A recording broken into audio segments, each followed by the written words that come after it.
Hello again, welcome back to My Life's Toil with me, Neil. Now this video follows straight on from my weekend video, which happened to be Bank Holiday Monday because I was just a bit busy. So it's the 25th of August today. But yesterday when I was hoping to get the video out, I did a bit of preparation, and as something different, there's a bit of an interview on here. This interview is with my brother Russ, who now lives in Australia. He's in Perth in Australia. He's there now. That's him. That's his life moving forward. Now, Russ, like me, is a paramedic, but Russ is a proper paramedic. He's not like me in primary care anymore. He used to be. He's now on the ambulances in Perth in Australia. And Russ surprised me, as I've just discussed in my last video, that he's also doing weight loss injections, but he's been doing the Wegovy. And I thought a chat with Russ about how Wegovy has been helping him would be really beneficial for people like me and some of you with the price changes of Mounjaro, just chatting a little bit how Wegovy has been helping him in Australia. So if you're looking for a cost-effective alternative, this is by no means a scientific approach to it. It's more just about how Wegovy's helped. And it's sort of common knowledge that Wegovy is not necessarily quite as good as, with the results as Mounjaro. It doesn't work in the same way, but we'll chat a little bit. Have a look at the video and see what you think. Yeah, so cheers for joining us then, Russ. This is Russ, my brother, who I've mentioned a few times on the channel. He now lives in Australia, and just out of coincidence, Russ is a proper paramedic. So that means he's on the ambulance, he's front line, does proper blue light stuff, not this sat behind the desk thing that I do. I used to do that. Yeah, well, it was actually, I got Russ into the ambulance service here in the UK, and then Russ went on further than me. He was actually a paramedic before me, and then he got me into primary care, of which I'm now still in primary care. And Russ is back on the ambulances, but somewhere where just life is great over there in Australia for you, isn't it, Russ? I mean, we could go down a right rabbit warren here talking about living in Australia, and we won't go down that route because I know there's a lot of people in Australia that actually listen to the channel, which is great, and good day to everyone that's listening. Oh my God, how corny does that sound, Russ?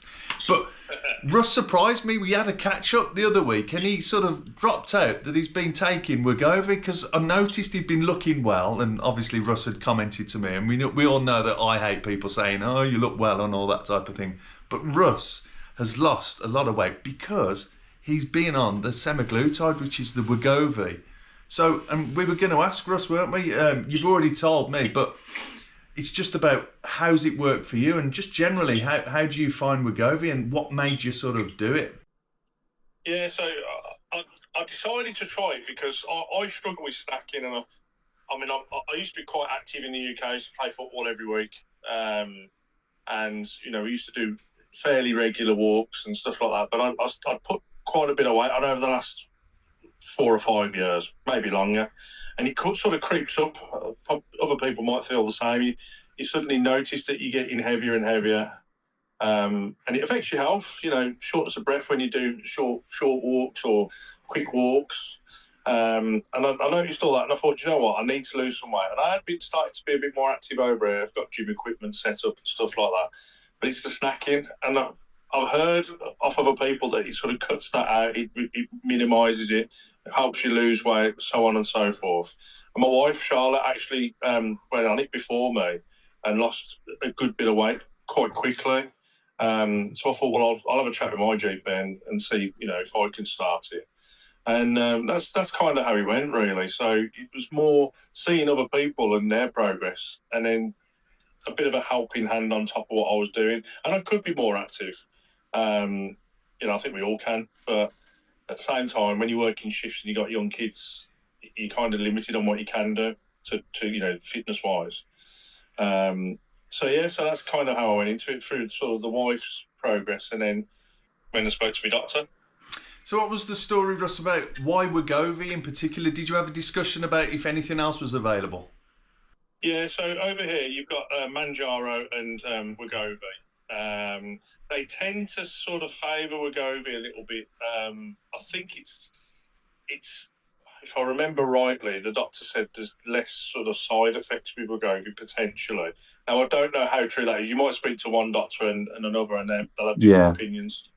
But it was cheaper as well. Manjaro's quite expensive. Now, off the top of my head, and I have to convert it from dollars, you're probably talking about £180 for Manjaro. I don't know what it is there. Um, and then Wegovy is about 120, 130 maybe. So there's a good, 50, maybe £60 difference. Now, if you think you're doing that every 4 weeks, it does add up. Um, and at the same point, being sensible, I think to myself, well, it's something that it's a luxury almost, isn't it? Really, unless you really, really sort of overweight, it's a luxury. It's something you choose to do. It's not like a medication that you need, to sort of keep your blood pressure down or whatever. So That's a really good point, actually, because it is sort of seen as a luxury, and only certain people, especially here in the UK, where it does seem like there's a massive divide. Although over here, Nice Guidelines now have opened it up to the NHS. Now that's only recently. Although, according to their guidelines, it was readily available on the NHS, and it's like you've just sort of mentioned, a lot of GPs aren't really sure about these things. The knowledge, I don't know what it's like in Australia, but the knowledge for the GPs over here is really speculative, and it sort of varies from practice to practice. yeah, I think it's probably the same here because, yeah, as I say, I mean, I don't want to be sort of, I don't want to label it too much as luxury because, as I say, there'll be people who do need it. There'll be people who struggle with the weight and have big issues with their health because of their weight and struggle to lose weight. And in that case, then it becomes more of an important medication to take. Yeah. But for people like myself who just struggle to lose weight and do want to lose weight for to stop these health issues getting worse or developing, it is a bit of a luxury, and I think you use it on top of your exercise, and it just sort of speeds up that progress. But the difference, well, the one thing that was explained to me is that Manjaro apparently helps burn abdominal fat as well, and it also suppresses appetite, whereas Wegovy is more of an appetite suppressant. So the Manjaro being a bit more expensive is probably because it does a little bit different or a little bit more potentially. Yeah. But as I say, I mean, I've only got basic knowledge from what I've been told by my doctor. Yeah, just in a nutshell, and we keep it sort of like low key and not so scientific on here, but there is like one of the things that I noticed with the Manjaro personally, as well as the immediate sort of suppression, like on the food noise as we've been calling it, is what's called this gastric emptying as well, and that can lead to sort of there's one of the cautions around Mounjaro, especially around like your regular oral medications, particularly contraception, because it can slow the gastric emptying. That means that medication taken orally can be dissolved or absorbed slowly into the bloodstream through the gut, basically. Yeah.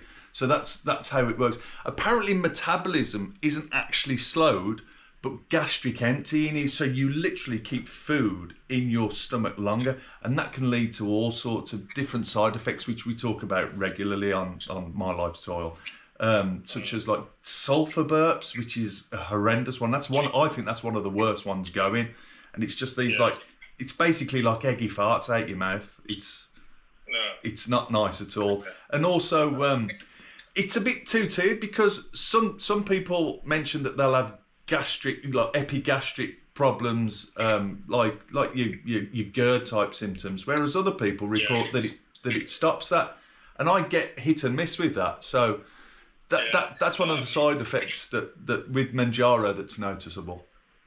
Yeah, so I mean, with Wegovy, so I suffered with slightly worsened epigastric, sort of acid reflux. And I take lansoprazole. So, I mean, if I take that every day, it keeps it well under control.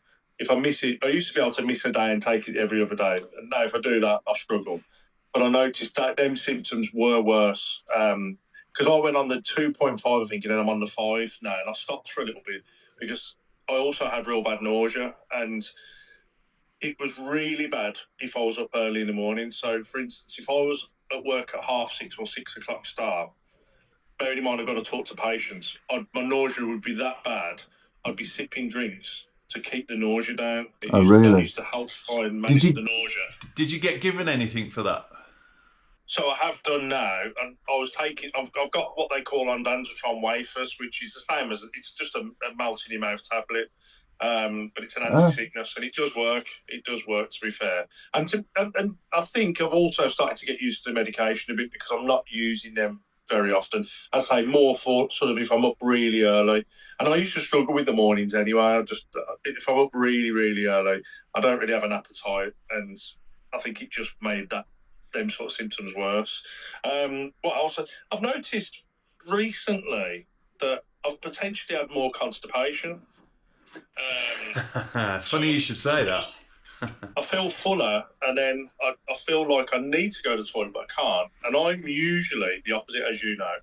I've suffered with IBS type symptoms for a long time, so I'd normally have the opposite. But that actually makes me feel better because I'd rather have constipation than need to go more. So that's interesting. You should say that's one of the massive things. That is what most people that we find, we got like a cracking community on the channel we have, and most people tend to report the constipation with Mounjaro. Yeah. Mild nausea. We always talk about the nasty side effects, which I always try and mention at some point on the channel. Just the nasty things, like your symptoms of pancreatitis, even appendicitis now, just really bad abdo pain, and just ongoing abdo pain that we always suggest going to see the GP or your physician just to get that checked out. But yeah, definitely. Mounjaro and constipation is a big thing. That's one thing I suffer with, so much so that I'm on Laxido from the doctors as and when needed now, and that tends to be every day. I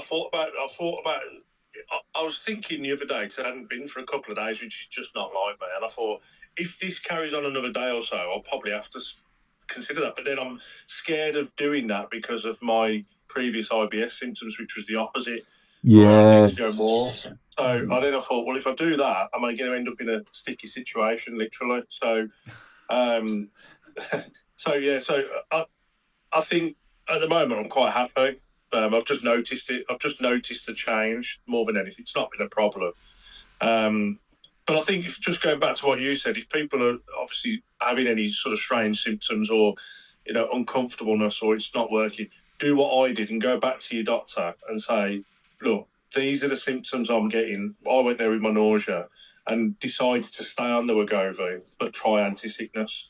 And I think that was more from I started the dosage, and I built up from one to the other, and I was going to start again, and it was more expensive. And I thought, well, and to be fair, like you've just said, you get the nausea with both. So I was thinking, well, I could spend more money, go back a level, and then have the same symptoms anyway, so I might as well try the anti-sickness, which has worked for me.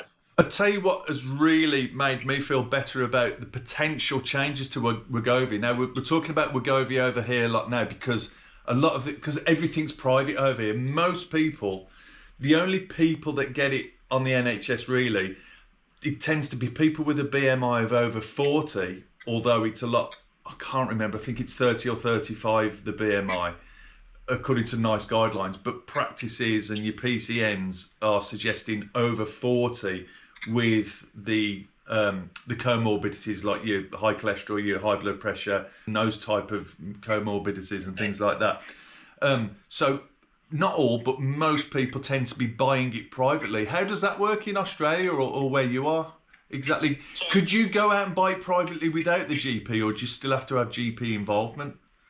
Yeah, so the GP system, I mean, bear in mind I'm still I've only been here, 9 months now, but all the GPs are private from what I know. You do get Medicare here, which we get a reciprocal one because of the UK links with Australia, but the Australians have what they call Medicare, and it's kind of like similar to NHS that you get certain things sorted and funded, but you can also go to the GP and say, look, I want to do this, or I'm going to request a endoscopy because I've got GERD symptoms, and they'll either refer you themselves or you can go private, and you have your own private health insurance. So it's a bit complicated, and as I probably don't make much sense of that, but you can. No, it does. You've got private health insurance, but Australians don't need to have private health insurance. They can either go on this Medicare, which is similar to the NHS, or they can do both and then top it up with the private policy, which is all different levels. So when you go to, it's like the ambulance service. Ambulances are basically private as well. So if you call an ambulance, you pay $1,200 if you haven't got insurance. But like I've said to you before, we're going off topic a little bit. If you phone an ambulance and you want to go to hospital, they'll have to take you to hospital because you're going private, if that makes sense. Yeah. And it's similar to, as I say, the GP. So if you go in and go, look, I want to lose weight, I want to do this, unless there's a real good reason not to, they'll more or less put you straight on it, like they did with me, to be honest. No, I think what I like about what you've said though, Russ, and bringing it sort of back in, because I tend to waffle and go off on tangents. People know me on here for that, to be honest, and I tend to lose the point of where I was going in the first place. But I think it's just good, and it's good advice, really, what you've hinted at, really, is just to actually go and see your GP about it. If you're thinking of starting Mounjaro, Wegovy, any of the weight loss injections, really, I think it's just really good to get seen by someone that knows you medically and a GP that can advise you. And I think the other side to that as well is, if you're really concerned about your weight and you want to go on it, you're determined, you have to bear in mind some GPs might not be pro this as much as others. Oh, yes. So some will go in and you'll go into some and they'll say, no, I'll tell you what we'll do, X, Y, and Z. Or it's not very good for this, so I don't think it's good for you to do. Sometimes you might just need to get a second opinion if you're really concerned about your weight. What we see a lot of, GPs just don't know enough about it. Because because of how general GPs have to be, some of the doctors I actually work alongside are just not genned up on Mounjaro around obesity. They certainly are when it comes to diabetes and things like that, which is what it was obviously made for, or what it first came out for. But there's a massive gap still in the general practice and the GPs that know that what it can do for them, and people are still being referred to dietary services over here, waiting 12 months to be sort of told at the end of that they don't qualify, and it's taken a long time for people to sort of get to a brick wall, really, isn't it? But what's really good though, Russ, and for me personally, and obviously we've said this before, the vlog is about my journey, and we certainly talk to other people. I was always looking for that suppressant. Wegovy may have been a really good start for me. And if I do end up being forced to change, or even on a maintenance dose to help with the suppression, and there's a lot of people out here, that are in the same sort of, got the same sort of background as me. It was more about the snacking, like Russell's already mentioned. For me, Wegovy, if it works for me, would be brilliant, because it's not necessarily the slowing down of the gastric emptying. That's not what I was looking for. It was about stopping snacking. Yeah. So you feel that works for you? Yeah, I mean, being honest, the nausea that I had for the first 4 to 6 weeks probably helped with that, because when you feel sick, you don't eat. So I think that's where I know I lost a stone quite quickly. And I'm kind of I've hit the stone mark now, and it's really slowing. And I've got to be honest, I, as you know, did some relief work in the country here in Western Australia, which is where you're right in the small towns and not the big areas, in the middle of nowhere sort of thing. And I was eating, my diet wasn't great. I wasn't snacking as much, but I was probably eating the odd takeaway because it's the easiest option whilst I was doing shifts. And I think the key thing is now for me, and I said this to Charles, my wife, Charles. My sister-in-law. I said that we probably need to look at the fitness side of things more now, and the diet side more, because we've probably lost that excess bit where you have that sudden drop. and then it starts to get a little bit slower, and you start to have to work a little bit more still. And I suppose that's where you have to be sort of determined there. And I struggle with that, I'm going to be honest. Because like I'll see a pizza and think, oh yeah, I'll have a pizza. So that So that side of the suppressant isn't completely there then? No, it was the first time. So as I say, I did 2 months and then I came off it and I've just started again. And that was because of the nausea? The nausea. It was only a 2-week gap. It was a 2-week break. But I feel like since I've had that 2 weeks, I've been back on them again, and it's not been as strong. The effect of it. But I don't know whether it's because my system had started to get used to it, and it's where I'd have to build up the doses. So is the titration the same as the Mounjaro there, where you start off on the 2.5 milligrams? According to guidelines, you have 4 weeks at that, and then you titrate up 2.5 each time until you hit 15 milligrams. And I've always said, and a lot of the guidance over here is to try and stay on a lower dose. So you can stay on a lower dose if you want to, but you do step up. I think you can, yeah. And I mean, they've not really explained that well to me, to be honest. They've said that you go up in stage. They've not really said where the end goal is and the highest stage. But I do know that on the Wegovy, the price goes up as well when you go past. It might. I'm guessing now because I'm not at that level. But I'm sure the wife's on 1.7, and we noticed a big jump in the price. And the problem is, if you're not seeing the results that you're expecting, and the price is going up, you kind of. This is me personally, and I'm sure other people will be the same. You start to think, well, if I'm paying like a few $100s, a couple of £100, and I'm staying at the same way, I'm not putting it back on, which is great, but I'm not losing any. And where do you how long do you give it then? Do you give it 2 or 3 months, or do you give it longer? Or some people might go, well, after 4 weeks, I've not lost anything. Am I going to still pay, £100 or £80 more than what I was paying before?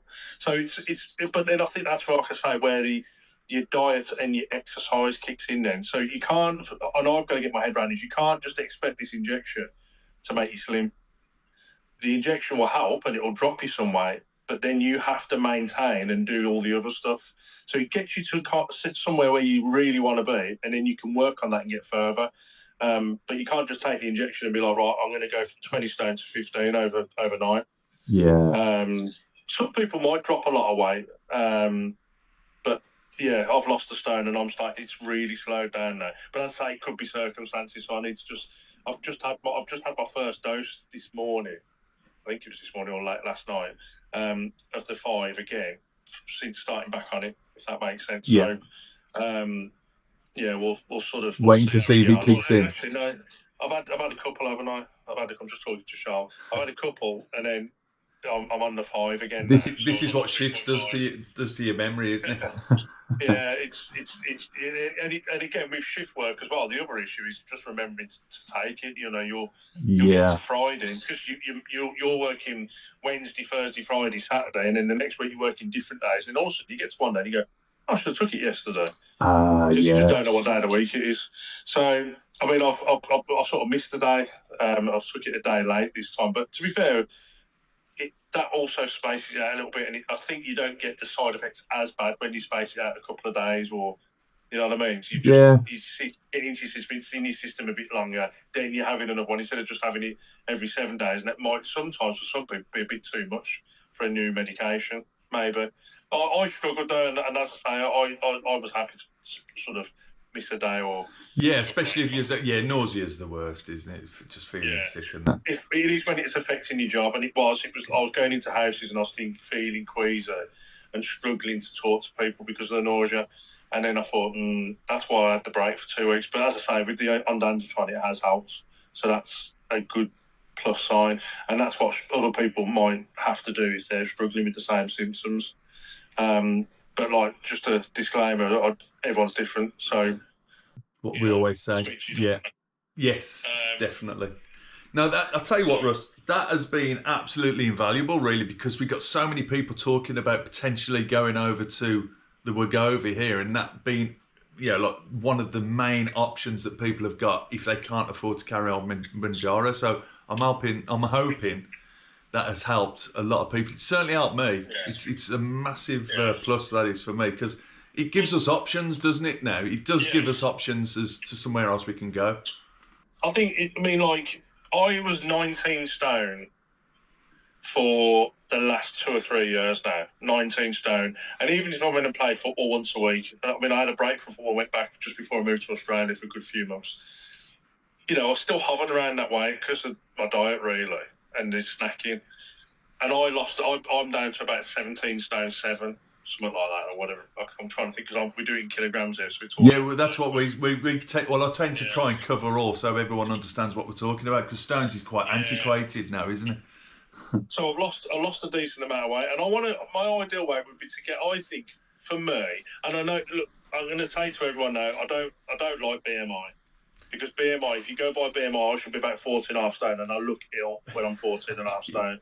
So I'd probably fall down drains and that sort of thing if I was 14.5 stone. But I think get to a point where you're happy. That's what I'm going to do. I'm going to hope to get to about 16.5 stone, 16, another stone and a half. And I think because of my height, I'm 6'4", I'm just a bit over 6'4". You look good at that sort of way. Yeah. I think if I was to go, as I say, down to, I've been 14.5 stone a number of years back, in my 30s, and I didn't like the way I looked. And the wife already said that she'll divorce me if I go that skinny. So, but yeah, don't worry about BMI as much. A lot of doctors and clinicians will say it's a load of rubbish anyway, because, as I say, I'm sort of morbidly obese, apparently. But if you look to me, I'm not going to stand up. I've got pictures. Don't worry, I'll stick some pictures on. you wouldn't think I was, and people say you're not big, you're not fat. But if you look at BMI and read it as it is, textbook, then you'd be like, yeah, you're massive, and I'm like, just ignore it. Get to a stage where you look in that mirror and you think to yourself, I look much better than I did 6 months ago, 12 months ago, or I'm happy with how I look. And that's what I'm going to do. I've not really got an obvious goal, but yeah, if I get down to, I think 16.5 stone was where I'm going to look healthy for me. Yeah. So don't worry about losing all your weight and going really stick fit. That's brilliant advice. That is, yeah, it's brilliant advice. I think that's invaluable, really, because some people, we talk about this BMI thing a lot, and even ideal weights. Some of the ideal weight calculators and the philosophy around that is just antiquated, really. I think there's about 4 that the NHS use from different consultants, doctors over the years, and I think the most recent one is the 90s. Some of them that we still use are going back to the 60s, and they are really out of date. BMI really is out of date, unless you're perfectly physically fit. But even guys that have a lot of muscle mass will show that their BMI is high. Exactly. So it isn't ideal. A lot of clinicians say that because of bodybuilders. So they say with bodybuilders, it breaks the BMI table because you're not getting a proper representation of their weight, if that makes sense, if they're obese or not. So, like I say, just look in the mirror. I took a picture of myself in the mirror and I says, right, I want that belly gone, I want that down, and it's starting to get there now. And when I even look now recently after losing a stone, I think, do you know what? If I stay like this, I'll be happy, content. I try to go a little bit more and I'll be really happy. And like I say, I think I'm at the stage now where I need to do more exercise to do that, and it will shape up. The other thing I was going to say as well, it's key that you do shape up if you can. Obviously, some people won't be able to, but if you just do little movements, little exercises, and just tone bits, that will help you look better as well when you've lost that weight, because you'll start to, like, for instance, if you're a chap like me, and your belly is bigger than your chest, so to speak, even if it's slightly bigger, when that stomach goes down, if you can just develop the chest a little bit, your body shape changes. And when you look in the mirror, it might only be tiny amounts. It doesn't have to be, you're not going to be going to the gym every night, but just tiny amounts of just getting a little bit leaner and toned will make a big difference again on how you look and how you see yourself. So, I'm at the early stages at the moment. I'm probably like in sort of the 3rd month, but I've done really good. But like I say, I'm not going to stress about it I need it off in the next 3 months. It's just going to be a slow progress. And there might come a time where I go, look, I've done it for another couple of months. I've got another half stone off. But now what I'm going to do is try and keep it off myself now. And see how I go for a couple of months. And then if I need to go back on, I'll go back on again. No, it's good. Good idea. So don't think as well that you need to be on this forever. This is a helping hand to get to a level where you're happy, and then you put some work in yourself then. And I think one thing that you was aiming towards there as well about getting whatever exercise and just trying, it's about maintaining muscle mass as well, isn't it? Because one thing that we've all realised is that you can actually eat away at your muscle if you don't do anything. And that's one of the big things. It's about bringing that protein into your diet as well, which we sort of do. We've talked about supplements and if you need those sort of things in the past. But about and there are a lot of people that watch the channel that aren't able to do much. And I keep promising that I'm going to do some of these chair exercises, and I've actually put some together. It's just about recording. Yeah, it's because you will. It won't just be fat that we burn up, will it? Because we do burn up muscle as well. And I mean, I was a classic example. I mean, I could see some of the muscle mass that I'd lost because at one point, although I joined the gym, I wasn't using it, which is why I ended up in the back garden with my setup out there. And thank God a lot of people have taken advice around that as well. The other thing I'd say as well is that what you'll notice, and even I'll notice this, when you lose weight, at that point when you've got the weight on, you can't do the exercises. When you lose the weight, you'll start to be able to mobilise better. I'm not saying everyone will, because there'll be people, as I say, with different conditions. But the majority of people will lose a couple of stone, for instance, and be like, actually, do you know what? I can walk more now. I can do more. I can stretch more. I can touch my toes. And also, you keep doing them things, and you do more and more and more, and you're losing weight, and you're toning up. And it's like a knock-on effect. But the key thing for me, and I struggle with this, is just getting that determination. I struggle with it more because we've got young kids. I work shifts. I am a little bit lazy when it comes to that sort of thing. I have to do things that I really like. I can't play football like I used to anymore because of injuries. That would have been perfect. And you remember me there. I was probably 15 stone when I was in my early 30s playing football. And that's where the weight came on for me. But you just do what you can. And little exercise, little movements. And don't listen to people saying you need to run around the block 50 times, because you don't. You just need to do small amounts. Yeah, absolutely. That has been absolutely invaluable today, Russ. So really, I can't thank you enough. How do you feel about just updating us with how you're getting on every now and then, like every couple of months? Yeah, I'll come back on in about 10 years when I've lost the next half a stone.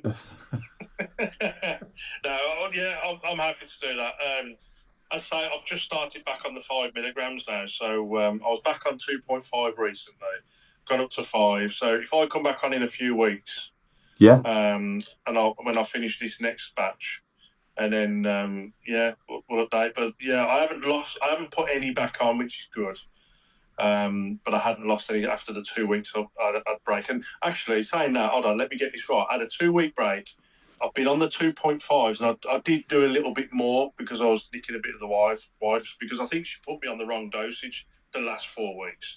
I was supposed to go back onto 5. She put me on the 2.5, so I hadn't lost any more. So I'm going to see how I get on with the 5s, and then hopefully lose a bit more, even if I lose a few kilograms, I'm not expecting a few months ago, I had this little banner that I used to put up every now and then, because people were saying, "Oh, I've only lost a pound this week," and I put "any losses a gain," and it became sort of a bit of a catchphrase on the channel, really. Any losses a gain. So, and that's what we, any loss is a gain. Not putting it back on's a gain, because if you have that weekend where you do eat stuff, or you go out for a meal, or you go out for a night out, you drink, and then you weigh yourself on the Monday and you're still the same weight, that's a gain. Yes, that's a really good point. These injections, how often would you go and have a takeaway and a night out, and then on a week later you check your weight, but put a few pounds on, and it's like that. Just be positive. And also, while you're saying that, we have to remember that if we do have a gain as well, you just get back on it. Because we've all been there. I mean, one of the things I've spoke about on the channel is, like, I've been on just about every diet going, because you know me, I've always been a big guy. Most of my adult life I've been big. And, like, you get to that stage usually in a diet, as we always say, And there's that sort of defining moment where that diet ends, where you've had that bad day, you've been out, you've probably had like a box of chocolates instead of just a couple if you fancied a treat, and then the next day you just can't get back on it. And that's why I do this on this channel, and I have people on like my brother, and I've had other people on, and we see progress pictures of people that sent them in as well. It's about supporting each other, and that's one thing, Russ. Honestly, we've got some really good support on it. Everyone gets involved in the comments, and it's about keeping ourselves on track. We see the same people coming back, and that's what this is all about, really. Because I've always said, the people that watch this and support me keep me going, and that's what I want to give back and keep them going as well. So it's been some really good advice, Russ. I really appreciate your time, because I know it's getting towards the evening there. You're well into the evening there, aren't you? So are you at work tomorrow? No, I'm off for 3 days now. I've just Oh, done an nice. overtime shift today. So back to normal shifts on Thursday. Thursday. So you have to think about it still. I know where I am. It's bank holiday here. We're not back until Tuesday. It's great. Yeah, I've missed out on that one. No, but thanks ever so much for your time, Russ. It'd be great to keep in touch for the channel, because I know people are just going to fall like in love with the advice that you can give now, and it'd be great to follow you on that. So much appreciated. Yeah, no worries. Cheers, mate. So hopefully that video with Russ has helped shed some light on those people that are a bit worried about the price hike with Mounjaro, and it sort of might open up some options with the Wegovy and just make you feel a little bit better, make you happy that it might be a good change. It certainly made me feel a lot better knowing that it could be just the ticket if we're not able to continue on the Mounjaro. Not only that, but it might be for not just the price differences, but the people that just don't get on with the Mounjaro. There are alternatives out there that might work for us. So thanks for watching. It's great to have seen you all again today. As I said on the last video, I'll be back on Wednesday and we'll do an injection video. It'll be the 3.75 from my latest pen. Keep your comments coming. Keep the progress pictures coming too. Apart from that, I'll see you on Wednesday. Have a great week.